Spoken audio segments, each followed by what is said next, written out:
Okay, so I made a data pack that does stuff, and it was a mistake. Um, it allows you to launch any entity in the game. If I go to my recording software now, if I go to my data pack real quick, I can change what I want to launch. Let's say I want to launch a boat. Will that even work, or do I have to specify like oak boat? Let's see. Okay, I just have to reload, and oh yeah, no, it works. I can launch boats now.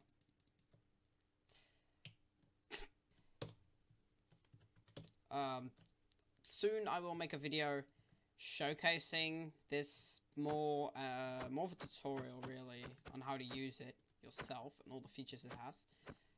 I'm just gonna be messing with it today, and I'm also gonna there's gonna be a download then, but it isn't totally ready for public download.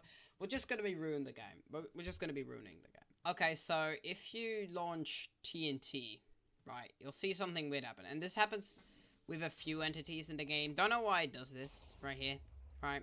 You see how it just kind of does that? It teleports to the place where it should just. It doesn't go there smooth, you know? It doesn't go there. I don't know how to explain it. It's just this isn't correct, right? Well, I could show you that the maths and stuff actually don't correct because I added a little feature.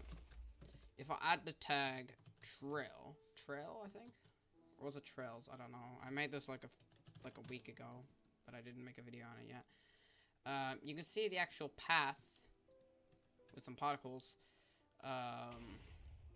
that it takes. You can see the actual path the TNT takes. So you can see that the path the TNT takes a smooth path. It takes that path right there, but it is visually it's wrong, right? This is only visually wrong. Technically, it's fine.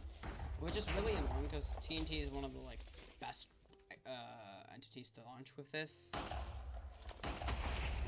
but it doesn't feel like working perfectly. Okay, so the trail, right, with those particles that I just showed you. Instead of using particles, you can also just make it summon more TNT.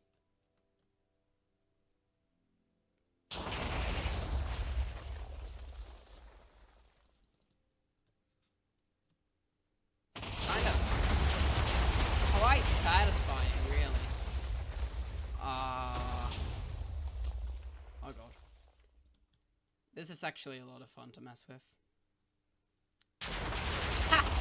Okay, so I actually added the functionality of launching blocks. It doesn't work perfectly, but it's still fun, and I am now launching cacti, because I'm a cactus. I don't know. My cape is even a cactus. See? It's cool. I know. How interesting. Yeah, they don't actually function like normal blocks, but they do. They function like armor stands, by the way. And for some reason, it has a weird behavior of teleporting to each other and stuff like that. I'm using two armor stands. One to display the block, and one to teleport the other armor and one to do the physics, and that teleports the other armor stand to itself, which makes this happen. I don't know why. And some of them break. Some of them actually turn into real blocks. I recommend using this command every now and again. I don't recommend using this in a world you actually use, more than like a test world. But if you use this command, you can kill all entities that isn't a player, right? So, otherwise your world will start to lag after a little while. You don't want all these entities to be here. But yeah, you can launch any block, and you can change what block that is quite easily. I'll show you in the next video, like I said, where we'll be going in depth on how to use this and how it works, and you guys will get a download then. I might make it so the blocks, when they land, they turn into actual blocks, but that takes more work than this. I don't know if I'm gonna do that, but yeah, you can launch any block you'd like. We'll get into the part that actually ruins Minecraft in a bit. Oh yeah, by the way, in the data pack you can actually choose the velocity at what entities and stuff travel at. So if you want the TNT to only launch like a few blocks forward or whatever, you can just change like how much velocity is given to it. Because I'm actually using a cool system that I got from Timberforge to calculate the velocity, and Minecraft is actually calculating the physics. But that was a mistake. So another entity that is quite a lot of fun to launch is actually fireballs. Not fire charges. They're actually called fireballs when you're talking about the entity. And they, for some reason, they actually stop. They like slow down. I mean, with more velocity, they won't slow down. If you give it enough, if you make it go really fast. Oh yeah, when you, yeah, I don't know, when they collide, it doesn't really make a lot of sense what happens there. But yeah, if it's really high velocity, basically it's like an instant bullet. It'll turn into like an instant bullet, almost like a sniper, but it's explosive. And you can see right now it makes very small holes because you can add a tag called explosion power to fireballs in Minecraft. And this right now is explosion power of 1. You can probably see where this is going. We're gonna up the explosion power and it'll get kind of messy. Okay, so this right here was an explosion power of 1. This is an explosion power of 3. See, quite a bit bigger. This is already bigger than Creeper. I'm not sure if it's bigger than TNT, but it might be.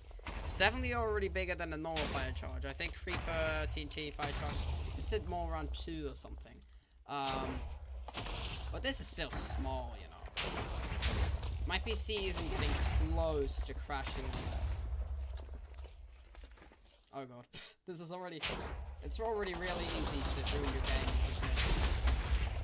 We'll make this a little worse. So I've set it to an explosion power of 10 now. Let's see what that looks like. It's already way bigger than any explosion you'll see in vanilla Minecraft. Although technically this is still vanilla Minecraft. Holy crap. Oh. I think I'm lagging? Yeah, I don't know what that was. But yeah, this is already quite big. Yeah, and I'm already lagging from these explosions. And the thing is, these explosions aren't just big, they're also just not optimized. Because vanilla Minecraft doesn't ever have these explosions. And you'll see, like, how weird bigger explosions get. You might already be able to see it a little bit, but this is a little more square than it should be. Okay, so now it's set to an explosion power of 16. Yeah, it's very square already.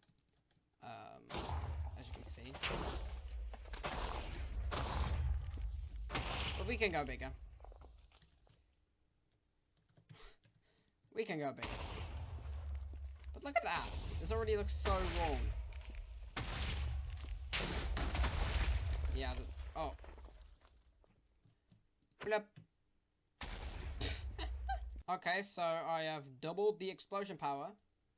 It's now set to an explosion power of 32. Oh god. Look at that. That looks so weird. By the way, you can get these fireballs in vanilla Minecraft. Just one command and you summon a fireball like this. It's this is not good. This is so weird.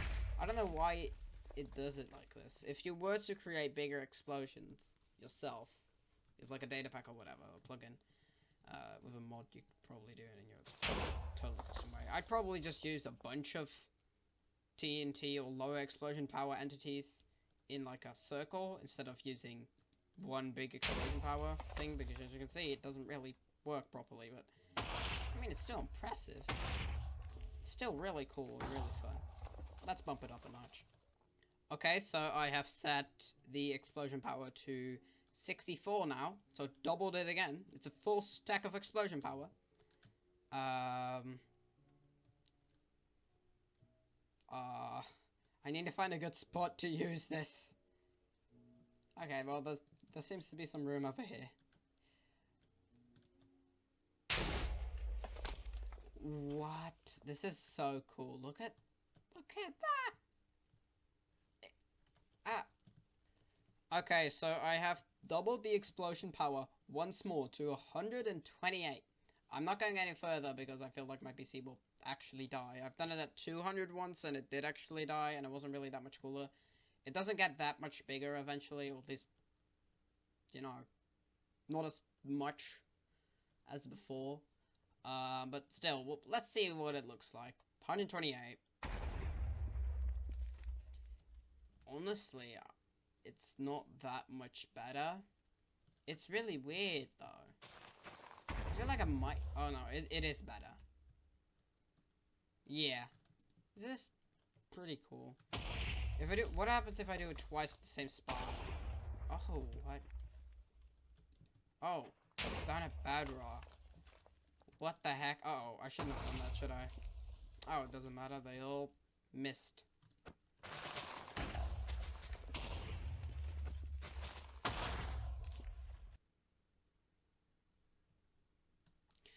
Okay, well, I'm gonna go make a big hole to make the thumbnail in, and goodbye.